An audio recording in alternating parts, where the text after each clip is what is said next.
So, like 8 months ago, back in October of 2020, I read Red, White, and Royal Blue by Casey McQuiston, and I loved it. And I really wanted to talk about that book, so I made a video. And then I was doing NaNoWriMo in November, and I was busy in December, and then it was January by the time I actually sat down to edit that video.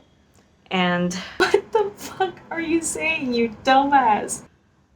So I made a couple of attempts to edit it, but it just increasingly it felt like it made no sense that no one would get what I was saying.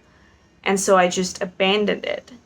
But I still love that book so much and I still want to talk about that book. So I'm going to put up that video. I guess this is that video, and this is me prefacing that the video might not make a lot of sense. But you know what?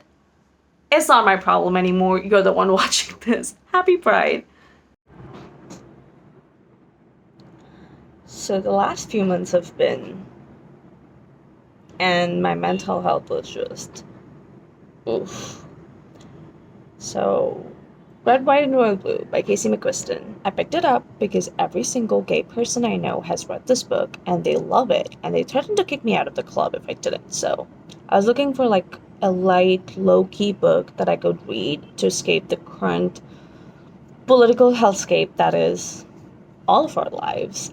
And YA romances are like my comfort zone, and I am currently incapable of reading outside my comfort zone because of the aforementioned mental health. So I don't know why I assumed that it was a high school romance. Red White was not that. It's literally set in the world of American politics. It's the romance between Prince Henry, the Prince of England, and Alex Claremont Diaz, the first son of USA. It's, what was I thinking? But it's so funny. It's hilarious. I stayed up till like 3 in the morning reading this. I don't remember the last time I did that. I felt like I was 13 again. God, I want to be 13 again. So, one of the main things the book talks about is history and legacy, and for the protagonists, it's more about legacy because they're in these positions of power and they're concerned with the kind of legacy they're leaving behind. That's not the case for me. Hopefully someday I'm in a position, lucky enough, where I have to consider the kind of legacy I'm leaving behind. Right now, it's not me. I was more fascinated by the history aspect of things. These last few months have been a lot. I cannot remember a time before the pandemic, and it just feels like my whole life has been condensed into these 7 months.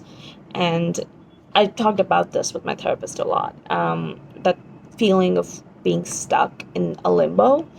And when I talked to her about it, I was stuck in a limbo. But things have been happening in my life where things are moving again.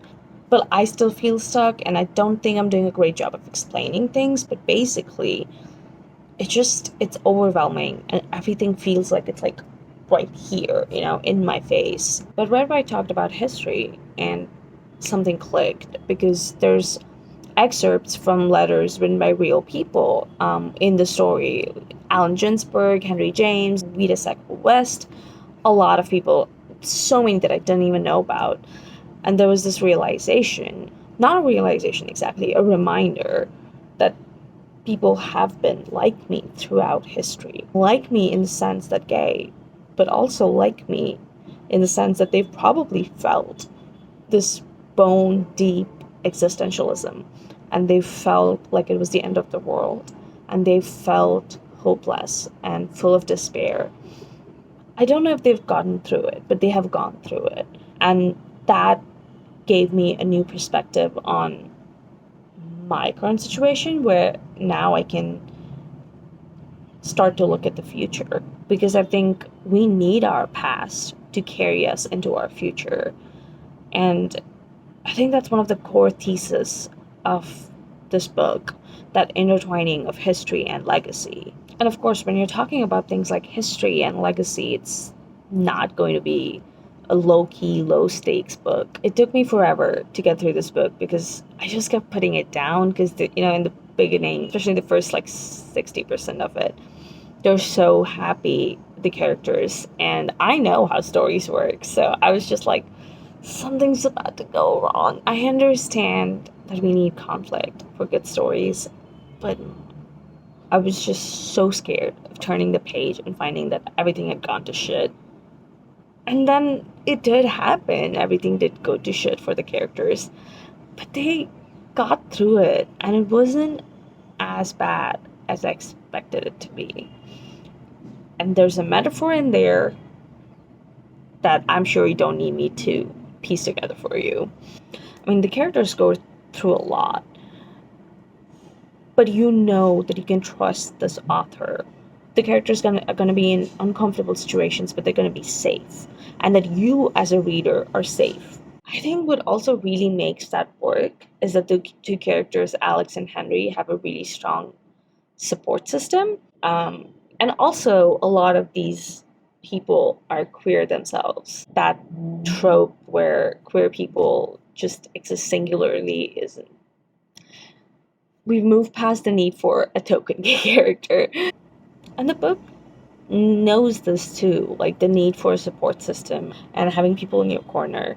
And I think it's because of that you feel safe. This is spoiler territory, but the couple gets outed. And I hate those plot lines because it happens so often in real life. And I just wish that at least in media, we queer characters would be given that dignity and safety and choice. Don't get me wrong, I'm still not the biggest fan of that trope in stories, but I didn't mind it as much in this book. It's that same sense of feeling safe. This is the first time I've read a plot where a character is outed and the way they handle it is empowering. I don't know, maybe it's not empowering for everybody. And this book is almost like saying, this might happen to you. I know this is a really big fear of yours, but here's a blueprint for how to handle it if you want. And, so yeah, I didn't mind it. You, I know I said that I can't think of a time before COVID, but I can. And I was happy. And my problem isn't that I don't remember the past, it's that I don't know how to get back there. My therapist would argue that you can't ever go back to the past and you just need to look at the future. But that's what I've been struggling with. It's hard to look at the future right now when the future just looks like a barren wasteland. In my therapist's defense, I don't actually want to be 13 again. 13-year-old me didn't even know she was bi, and she didn't know herself, and she didn't know that she would figure herself out and be happy instead of lonely. The guy she's crushing on is going to become her best friend. I don't want to be 13 again. It was not a fun time. Most of my friends hated me. I'm just scared to look ahead, and hence I'm stuck on the past. I'm scared to feel deeply, hence me being stuck on a certain genre of books that I'm comfortable with, which, by the way, are beautiful books. No shit talking about the genre. This is not an invitation to talk shit about YA. I love YA. But it's comfortable for me, and I refuse to get out of my comfort zone because yeah. But Red White was out of my comfort zone. And reading it was in parts hard for me. But I did it, and I came out of it for the better and completely unscathed. I have this fear that if I let a book affect me emotionally a lot, it will, I don't know, break me. So, maybe it's not that scary or to feel deeply or to read books about heavier topics or to look at the future. I feel like I can stop putting myself in limbo, and I feel like I can start looking at the future again with joy and optimism and all of that fun stuff. And when it's hard to do that, I can look at the past for proof of hope. I feel like that's been my biggest takeaway from this book. And look, I know this is a lot. I'm clearly going through something, but like, dude, do you not believe that books can be this powerful? P.S. After I filmed this, I was reading the acknowledgments for this book. I'm just gonna read this out loud. 4 months after November, I gave up on writing this book. Suddenly, what was supposed to be a tongue-in-cheek parallel universe needed to be escapist, trauma-soothing, alternate, but realistic reality. Not a perfect world, one still believably fucked up, just a little better, a little more optimistic. I wasn't sure I was up to the task. I hoped I was.